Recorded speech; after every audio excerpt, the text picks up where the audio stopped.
Hello and welcome to episode 0 of the Lakehead Engineering Student Society, or ESS for short, podcast. We're currently going by the name We're Working on It. I'm joined today by co-host Brianne, who is the Vice President of Social for ESS. Hello, I'm Brianne Walford. I am a second-year mechanical engineer here at Lakehead, and I am the Vice President of Social for ESS, which means I run all of the events and I work with conference services to get fun events out for the engineers. I am also joined by Kenneth, who is the Vice President of Publications for ESS. Hello, I'm Kenneth Byers. As said, I'm the Vice President of Publications. I've worked on the handbook, the newspaper, and the website for the ESS. And finally, I'm joined by Michelle, who is the Director of Discounts. Thanks, Blake. Hey guys, how's it going? My name is Michelle Mani, and I'm currently in my second year of mechanical engineering.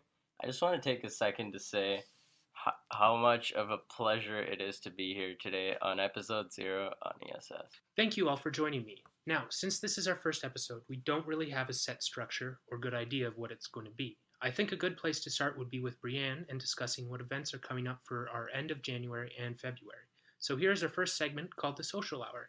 For sure. So our first big event of the new year will be the formal, which is on February 2nd at the Valhalla. It's a formal we plan every year with the nurses. And basically the theme this year is going to be Red Carpet Hollywood.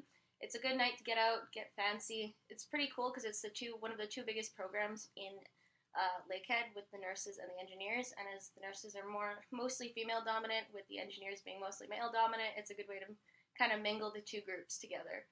And then a new event that we had last year starting up was Car Smash. It was super fun. Basically, we just found an old beat-up car and we took a sledgehammer to it and smashed it around for about a minute. For engineers, we're planning to have the first minute free if you show up in your coveralls, and then for everyone else, it'll be about $1 a minute. We're still working on prices for that, but keep listening for more information on that as well. A new event we want to try out this year is speed dating. So we're going to be working with Pride Central on an event at the Outpost or either in the Outpost of the Study for just basically mingling with new people, meeting fun time around Valentine's Day, as well as our whole month of March will be the National Engineering Month. So we have an M committee working on a bunch of events in and around the school for that, as well as for the high school students as well. We also have Industry Night, which is February the 6th, and it will be in the Faculty Lounge. We're going to have we reached out to about 60 companies, and we're waiting to hear back from most of them. But it's a good time to come out. You dress business casual and bring your resume, and you just go out and have a good time, meet some new industry professionals, and learn a bit more about the companies in and around Thunder Bay. These all sound like great events. For finding out where to get more information on these events, as well as a bunch of other stuff we are up to, we're going to go to Kenneth to discuss the website and social media related things.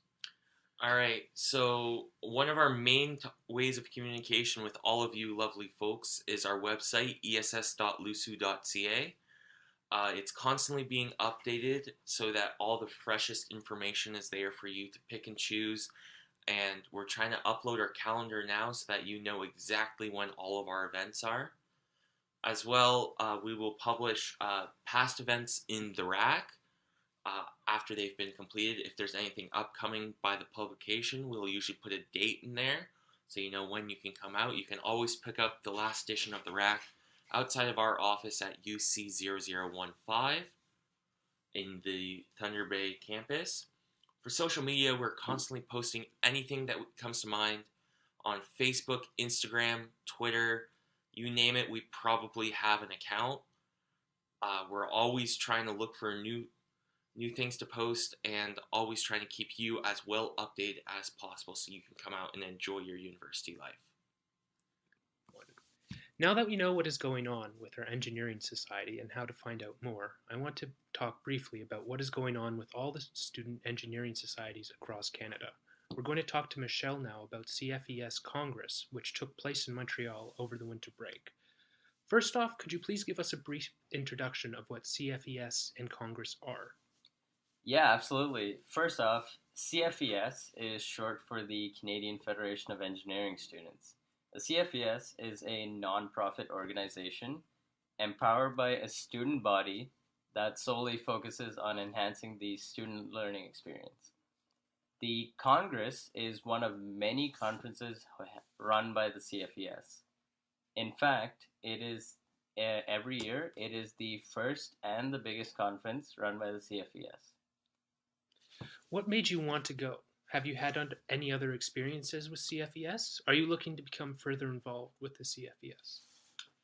Ever since the start of my second year here at Lakehead, I've always felt like I needed to get more involved, especially since in my first year I did absolutely nothing at all, and I wanted to make up for lost time. So I decided that I'd come out to ESS events, start volunteering, and actually getting to know the engineering society more. And what I realized as soon as I started all these things was that I had a better networking opportunity from the second I started getting involved with ESS. And when I saw the CFES application, I figured, hey, when there's universities from all over Canada there, that'd be way better of an opportunity. Very nice. Is there anything that came out of the conference that will directly affect students at Lakehead? One of the things I'd say that would directly affect Lakehead students in the near future is the strategic plan for 2018 to 2021 the CFES came up with. So in Congress 2017, the CFES Board of Directors decided that it was time to open a new strategic plan for the CFES going into the new decade. So they decided that they're going to make some pretty big policy changes. So we're yet to see what those are, but we'll know soon enough. All right. The conference is obviously full of engineers. What was the most interesting engineering-related information you learned? Now, Blake, one of the things you want to know about this conference is that in this conference, literally everyone is nuts about engineering. Right. Everyone who goes there, they're crazy about it. So you could talk to literally anyone at that conference and learn something from them.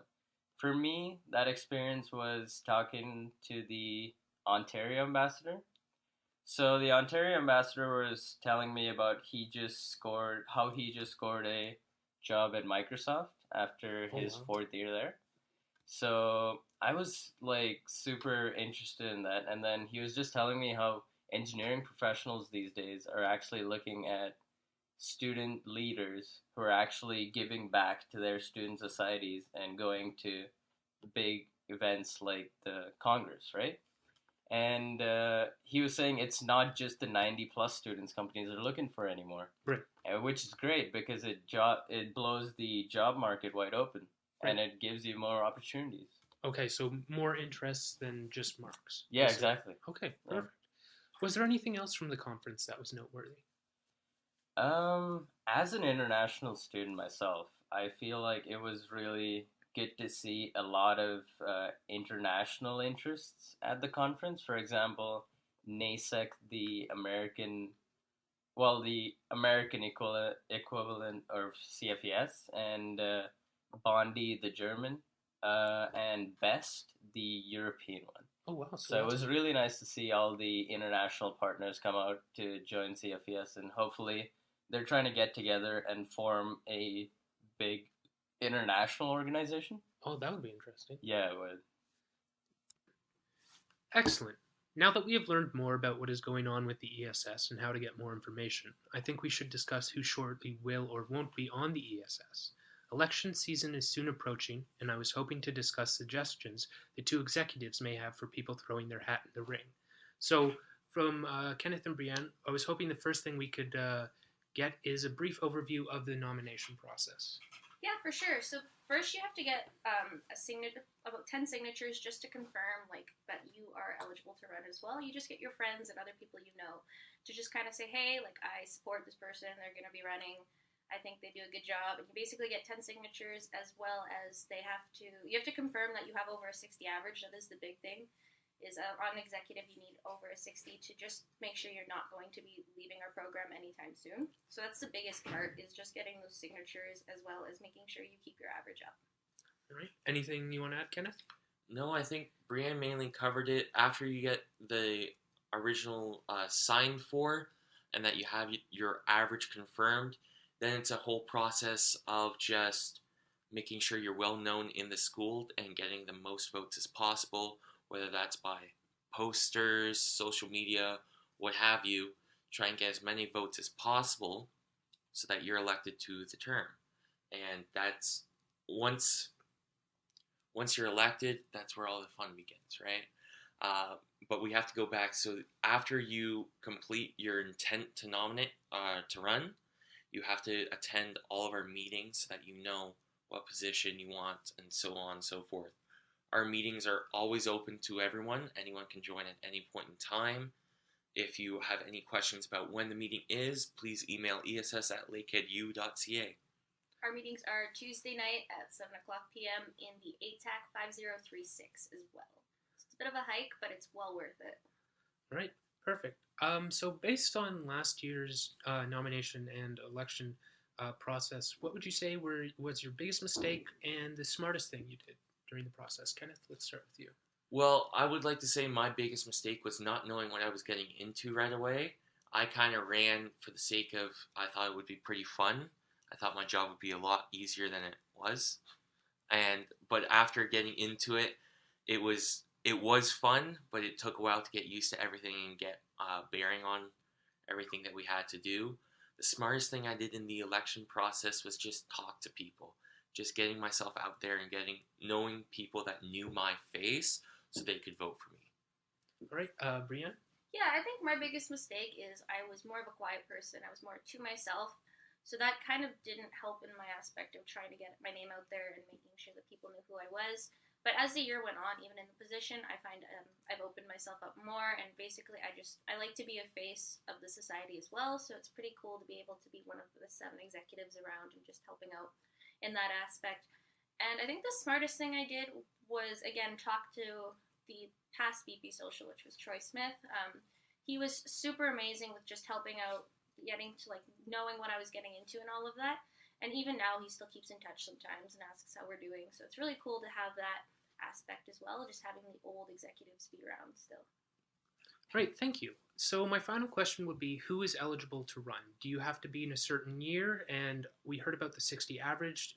Is there anything else that limits you from running?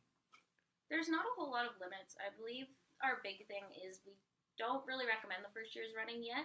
I mean, coming from experience, Kenneth and I were first year running and going into second year. So it's a big step in the time management aspect and all of that. But I mean, all the power to you. If you want to run and you're in first year right now, I'm not saying don't. I'm saying just be smart with your classes and always make sure that you have good time management skills in that aspect. Other than that, as long as you're an undergraduate engineering student, it's open for anyone to run for positions. Thank you both for your input. Unless there's anything else we need to cover? No. I think we're pretty good. All right. I think that is a wrap for episode 0 of the ESS podcast. Thank you very much for listening, and we will hopefully get another episode out by the end of reading week.